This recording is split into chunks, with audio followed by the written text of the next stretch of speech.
Hey guys, meteorologist Chris Tomer here with this On the Snow Before You Go forecast. Right, here's what I'm seeing during this time period. So there's a few different shifts. First of all, we're going to deal with our initial storm, 3-6 through 3-8. And then the whole pattern's going to shift up to the Pacific Northwest, favor BC, P&W, the northern tier, 3-9 through 3-12. And then the whole thing's going to dig down to the south and favor Utah, Wyoming, Idaho, Colorado, 3-12 through 3-14, with some significant snow accumulations during that time period.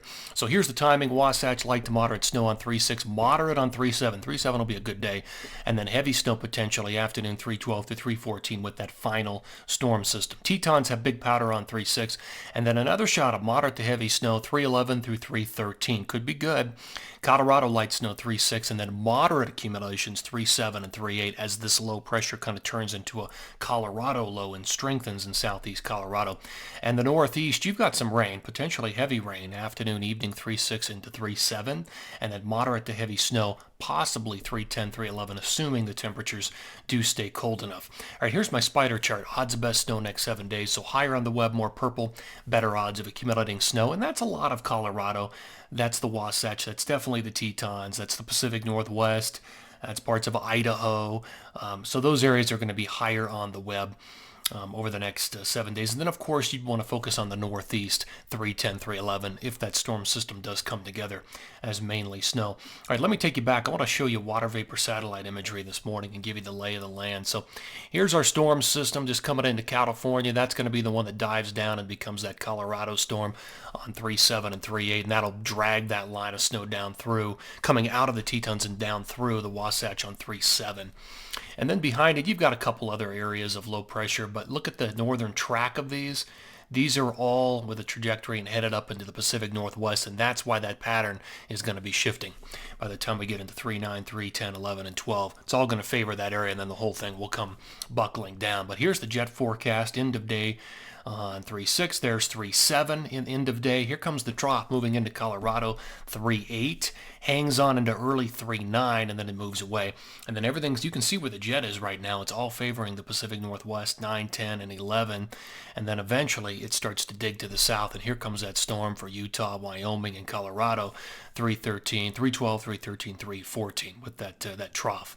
Putting precip on all of this, all right? So by Thursday morning, this is the setup. Some light snows through Colorado, and this is going to be your best shot with that snow coming out of the Tetons and right down through the Wasatch on 3-7. You can see the snow right there. It begins to intensify in Colorado with moderate snows right here. This is the morning of 3-8 with snow all the way down into Denver at 5280. And then that hangs on Friday night, and finally it's gone by Saturday. But then everything starts to hit to the Pacific Northwest, BC, and the northern tier. But here comes the shift down to the south.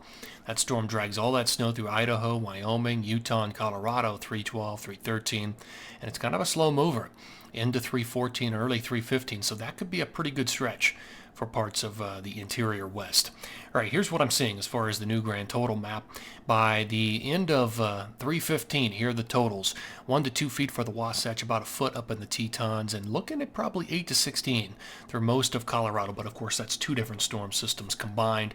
Looking at about a foot through Brundage and Schweitzer, looks good there. 1, 2, 3 feet up in the Pacific Northwest, Washington, Oregon, and looking at probably 4 to 12 up there through interior BC. Let me break it down by time period.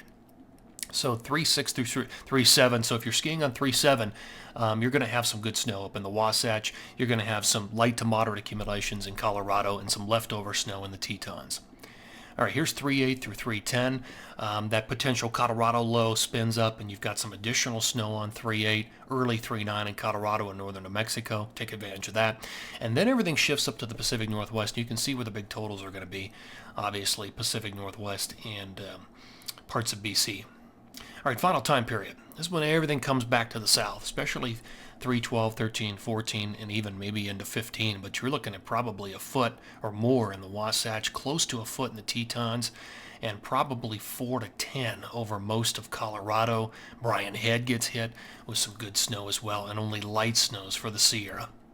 All right, one last stop. Let's go to the northeast, and again, potentially moderate to heavy snow accumulation here as we dive through 310 into 311. That's, again, assuming the temperatures stay cold enough and the track doesn't shift too much. We could end up with numbers like that. All right, guys, that's going to do it for this On the Snow Before You Go forecast. Take care, and thanks for tuning in here.